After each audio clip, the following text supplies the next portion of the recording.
feel to reunite with the Guardians family?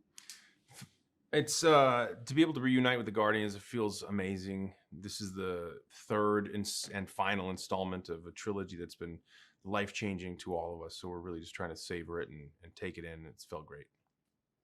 What would you say is the tone of Guardians of the Galaxy Volume 3? Um, the tone of Volume 3 is similar to 1 and to 2. It's irreverent, uh, grand, emotional, spectacular, colorful, vibrant, strange. There are the notes of emotion are perhaps plucked a little harder in this volume than previous, just because of the stakes of the characters and the origin story for our beloved Rocket is one that is fairly traumatic, and so the tone is the same. They're just maybe a little bit more emotional than before. We find Peter Quill in a different place mentally when the film opens. Tell us about that. Yeah, Quill's a person who's always defined himself by, well, ever since Guardians 1, has defined himself by being the leader of this band of misfits, and Guardians 2 defines himself again by having been raised by Yondu. He has a deeper understanding of who he is, but he keeps losing.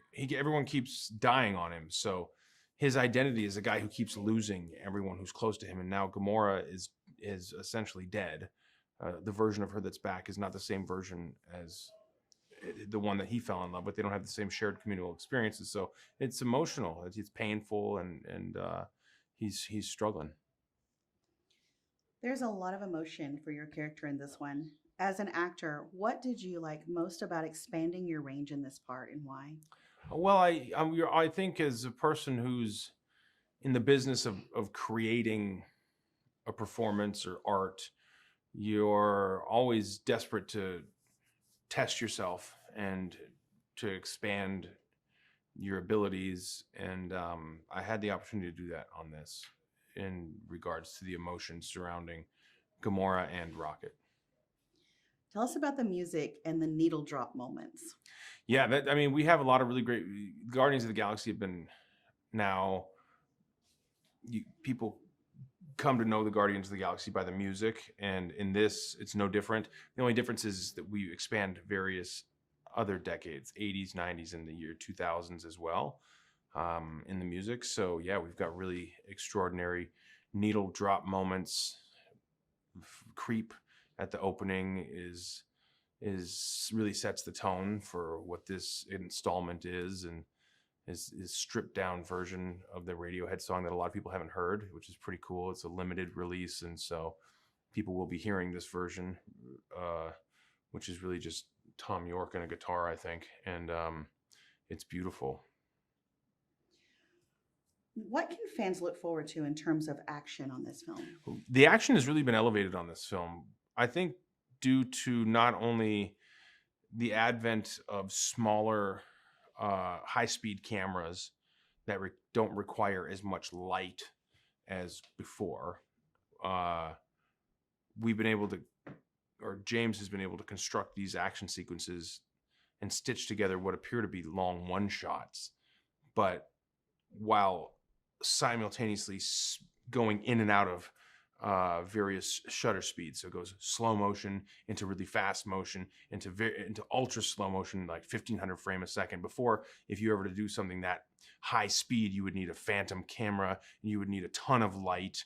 And to do a long dynamic action sequence, for example, there's one during the movie No Sleep Till Brooklyn is playing, and it's all plays in this giant hallway as a long one shot. You never would literally be able to do an action sequence like that before the advent of these high speed, lightweight cameras. And combining that with the levels of animation that are put into it, it's unprecedented. So it's really groundbreaking, and I feel like I'm so proud of it. It's incredible. What has it meant to you to work with James Gunn on this trilogy? Oh man, James is the best. He's a really great dude. He's super funny. We have the same love language of, dark humor and cutting each other down. It's kind of it seems counterintuitive, but it's a way like we show each other that we love each other is to basically give each other free reign to be as funny and mean as possible. That's maybe it's a Midwest thing, but it's meant the world. I spoke at his wedding, and I cared deeply about him as a person outside of just his relationship to me as a director to an actor. We're friends, and it's been incredible. It's been an incredible 10 years. I know I'll have him in my life forever, but the days of him directing me may be over, and so that in that regard, it's kind of sad. What do you hope audiences will experience when they watch Guardians of the Galaxy Volume 3? I hope that the audience's experience was the same to mine in watching the film, because I am in the film, but I also am a fan of these films. And that is to feel as though they've been taken on a complete journey, that we never cheapened the original titles, that we honor the first 2 volumes, that we naturally allow it to grow, that we weren't cynically making decisions based on the longevity of the franchise with an eye on the business of like, oh, we better keep these around so we can do a bunch more episodes. This feels final, and I think that is less and less. That happens less and less when industry and art merge, like it does in big business Hollywood with these multi-million-dollar movies, billion-dollar franchises. It's pretty rare that people are willing to let them end in the way that best suits the story, not the way that best suits the business model.